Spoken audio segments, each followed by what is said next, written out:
তো মানুষের চাহিদার কোনো শেষ নাই, যার আছে বেশি তার চাই বেশি। এজন্য বিষ্ণু বলেছেন উনজুরু ইলা মান হুয়া আসফালা মিন, তোমার চেয়ে যে খারাপ আছে ওর দিকে তাকাও। ওয়ালা তানজুর মান হুয়া আ'লা মিন, তোমার চেয়ে যে ভালো আছে ওর দিকে তাকাও না, তোমার চেয়ে যে খারাপ অবস্থানে আছে ওর দিকে খেয়াল রাখবেন। একটা ছেলের চোখে, একটা ছোট্ট ছেলের চোখে তার জীবনের প্রথম নায়ক তার বাবা। একটা ছোট্ট মেয়ের চোখে তার জীবনের প্রথম নায়িকা তার মা। সে তার বাবার মতো হতে চায়। তার প্রমাণ, একটা পুলিশ ভাইয়ের ছোট্ট ছেলেরা জিজ্ঞেস করেন, বাবু তুমি কি হইবা? পুলিশ হমু। কি বলে? ইমাম সাহেবের ছেলেরা জিজ্ঞেস করেন, বাবা তুমি কি হতে চাও? কয় ইমাম হইতে চাই। কারণ ওর বাবারে দেখছে ও ইমাম। পুলিশের ছেলে তার বাবারে দেখে যে প্রতিদিন পুলিশের ইউনিফর্ম পরে বের হয়, তো সেই ভাবে আব্বু পুলিশ হয়েছে, আমিও পুলিশ হমু। একটা ছেলের চোখে তার জীবনের প্রথম নায়ক তার বাবা, একটা ছোট্ট মেয়ের চোখে তার প্রথম নায়িকা তার মা। তার মাকে সে ফলো করে, অনুসরণ করে। এজন্য বাবা মা ভালো তো ছেলে মেয়ে ভালো। বান্দা যখন অনুতপ্ত হয়ে চোখের পানি ছেড়ে কাঁদে, তার চোখের পানি চোখবে, নাকে ডগাবে, মাটিতে পড়ার আগেই ওই অনুতপ্ত বান্দার সব গুনাহ আল্লাহ মাফ করে দেয়। ইসলাম সবকিছুকে শামিল করে। আপনি এমন কোন প্রশ্ন করতে পারবেন না যে হুজুর এটা ইসলামে আছে যে আমাকে বলতে হবে না, আমি অবশ্যই বলবো ইয়েস। আপনি কাঁথা সেলাই থেকে শুরু করে বঙ্গভবন কিভাবে চালাতে হয় ওইটাও কোরআনে আছে না নাই? রান্নাঘরে কিভাবে মাছ উল্টাতে হয় ওইটা থেকে শুরু করে মহাকাশে কিভাবে বঙ্গবন্ধু স্যাটেলাইট পাঠাতে হয় এটাও আমার কোরআনে আছে না নাই? মা ফাররাতনা ফিল কিতাবি মিন শাই, আমি তো এই কিতাবের ভেতরে কোনো কিছু বাকি রেখে দেই নাই। এখানে আছে অ্যাস্ট্রোলজির কথা, অ্যাস্ট্রোনমির কথা, এমব্রয়োলজির কথা, জুওলজির কথা, বুটানির কথা, সাইকোলজির কথা, মানব প্রয়োজনীয় যা দরকার তার সবটুকু এই কোরআনে দিয়ে দিয়েছে কে? চিকন পা দেখে তোমরা হাসো, কিয়ামতের ময়দানে ইবনে মাসউদের এই চিকন পা গুলো যদি মিজানের পাল্লায় রেখে দেওয়া হয়, এই পা দুইটার ওজন উহুদ পাহাড়ের চেয়ে ওজনওয়ালা হয়ে যাবে। এজন্য খবরদার, জিহ্বা আছে বলে যে কোনো কমেন্ট করবেন না। জিহ্বা আছে বলে যে কোনো ধরনের মন্তব্য করা যাবে না। সুন্নাহ, পরিচ্ছন্ন, ফিট থাকা, সবসময় গেট আপটা ভালো থাকা, এটা সুন্নাহ। অলিভ অয়েলের ওয়াজ করেছি গত বছর, যেখানেই আমার সাথে লোকজনের দেখা, কয় হুজুর এখন থেকে অলিভ অয়েল মাখি আমি, এজন্য সুন্দর হয়ে গেছি। মধু খান তো আপনারা?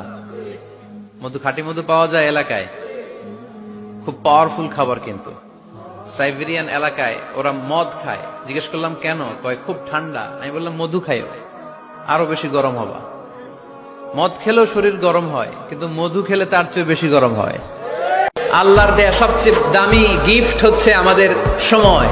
দামি গিফটের নাম কি? এই সময়টাই আমরা অন্যকে দিয়ে দিই। অন্যকে হিংসা করতে করতে এই দামি সময়গুলো নষ্ট করে ফেলে, এটা ঠিক না। একজন মানুষই শুধু জানতেন যে তিনি পৃথিবীতে কতদিন বাঁচবেন, সেটা হচ্ছে সাইয়েদনা আদম আলাইহিস সালাম। ওনাকে বলে দেয়া হয়েছিল উমরুকা আলফু সানা, তুমি পৃথিবীতে বাঁচবে 1000 বছর। বিশ্বনবী বললেন হেঁটে হেঁটে জুমার নামাজে যাওয়া সুন্নাহ। রিকশা, হুন্ডা, সাইকেল, সিএনজি দিয়ে গেলেও হবে, কিন্তু হেঁটে হেঁটে গেলে সওয়াব বেশি না কম? প্রতি কদমে কদমে আমলনামায় সওয়াব দিয়ে দিবে কে?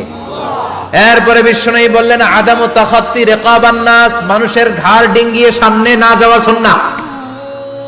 অনেকে জুমার দিন আসে, সবার শেষে বসতে চায় সামনে, এরকম ডাকাইত আছে না নাই? রাজা মেহারে নাই? বিশ্বনবী জুমার খুতবা দিচ্ছেন, হঠাৎ এক সাহাবী সব সাহাবীর ঘাড় ডিঙ্গিয়ে ডিঙ্গিয়ে সামনে আসতেছে বুলেটের মতো। বিশ্বনবী বললেন থামো, এজেলেস, বসো মিয়া। ফাকাদ আযাইতা ওয়া আনাইতা, আসছো দেরি করে আবার মুসল্লিদেরকে কষ্ট দিচ্ছ। যেখানে জায়গা পাবেন ওইখানে বসবেন। মানুষের ঘাড় ডিঙ্গিয়ে সামনের কাতারে যাওয়া এটা ঠিক না। এজন্য জুমার দিন আগে আগে আসার চেষ্টা করবেন। রাজি আছেন তো? জুমার দিন সকালবেলা ফজরের নামাজের পর থেকে ফেরেশতারা যতগুলো মসজিদে জুমা অনুষ্ঠিত হয়, ওই মসজিদে ঢোকার প্রতিটা দরজার মধ্যে দাঁড়িয়ে থাকে। কারা কারা আগে আগে জুমার নামাজ পড়ার জন্য মসজিদে যায়, প্রত্যেকের নামগুলো একটা জান্নাতের রেজিস্ট্রি খাতার মধ্যে তুলে নেয়। আল্লাহর কাছে বল, বন্ধুর কাছে বলার আগে, স্ত্রীর কাছে বলার আগে, ফেসবুকে শেয়ার করার আগে কষ্টের কথা শেয়ার করবো কার কাছে? বিশ্বনবী সাল্লাল্লাহু আলাইহি ওয়াসাল্লাম আমাদেরকে এটাই শিখিয়েছেন। এই শিক্ষার মধ্য দিয়ে গোটা বিশ্বকে তিনি চেঞ্জ করে দিয়েছেন। তার নাম আওয়াজ করে বলতে হবে, তার নাম মুহাম্মদ সাল্লাল্লাহু আলাইহি। কান খাড়া করে শুনুন, never under estimate any job.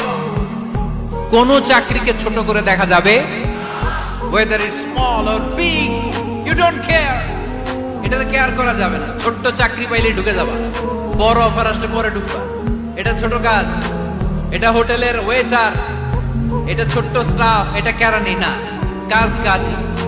কাজের মধ্যে কোনো ছোট বড় নাই। মাঝে মাঝে কবরে যাবেন, কবরস্থানে দাঁড়িয়ে চিন্তা করবেন এই জায়গায় আমারও আসতে হবে। দিন যাবে, রাত আসবে, বৃষ্টি হবে, শীত আসবে, কেউ আমার দেখতে আসবে না। একা থাকতে হবে, একা, বড় একা, অন্ধকার, বড় অন্ধকার। ওই কবরের জীবনের সামান গোছানোর দরকার আছে না নাই?